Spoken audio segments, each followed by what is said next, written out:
Every one-to-one coaching practice has a maximum annual revenue it can generate at any price. That number is the capacity ceiling.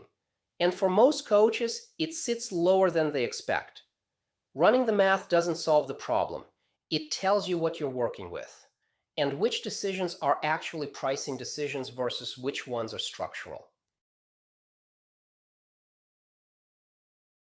Nobody puts this on the coach marketing slide. Every coaching practice has a capacity ceiling, a maximum annual revenue it can generate from one-to-one work, at any price. For most coaches, that ceiling is lower than they expect. Running the number doesn't solve the problem, but it tells you what you're working with. Start with available hours. A full-time coaching practice has roughly 40 hours per week. Subtract non-client time, business development, admin, continuing education, supervision. Call it 20 hours of actual client-facing work per week. 50 working weeks, approximately 1,000 coaching hours per year.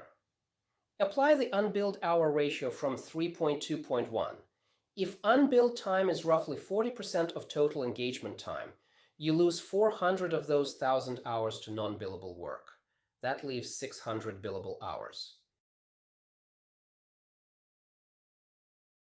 600 billable hours. What does that produce? At the PCC mid-range of $450 per billable hour, illustrative midpoint, verified range 300 to 600 per the Tandem hub. 600 hours times 450 equals $270,000 annually. At the MCC top of range of 1,500 per hour, verified range 500 to 1,500 plus, 600 hours times 1,500 equals 900,000 on paper. But that assumes every billable hour is filled, every client pays top of range MCC rates, and zero time is lost to business development or admin. In practice, solo coaches at that rate tier carry 10 to 15 clients maximum. The ceiling is structural, not aspirational. Corporate engagements at the senior level. $25,000 to $75,000 per engagement. C-suite commonly exceeds $100,000.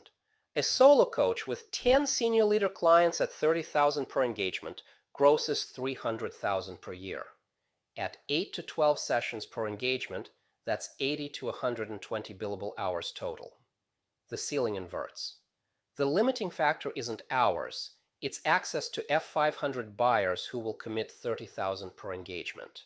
That's a demand-side constraint, and it's where engagement architecture meets the channel strategy work in Module 4. A team coaching engagement, $15,000 to $50,000 per multi-session program, per the Tandem hub. One engagement, multiple participants, same delivery hours. This is the one-to-many extension from 3.1.2 showing up in the capacity math. The same hours that cap a solo practice at one ceiling produce a different ceiling when the engagement design changes. A coach at $120,000 annually, fully booked with sessional clients at $150 per session. Not priced wrong, structured wrong. Illustrative shift. 20 of those sessional clients move to 6-month retainers at $3,000 each. That's $60,000 in retainer revenue, plus whatever sessional work remains. The structure change, not the price change, moves the number. The ceiling doesn't care how hard you work. It cares how the engagement is designed. The engagement architecture decision from Unit 3.1 wasn't philosophical. A practice designed around high-commitment retainers with B2B buyers has a different ceiling than one designed around pay-per-session individual coaching. You picked a provisional default structure in 3.1.3. The capacity ceiling is the stress test for that choice. The pricing model spreadsheet.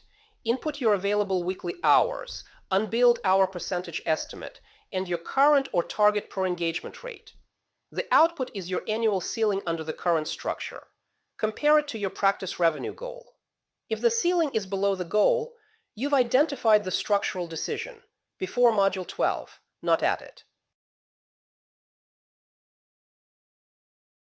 You have the cost floor and the capacity ceiling.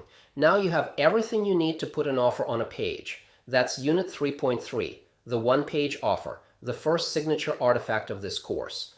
Module 12 polishes it. You build it here.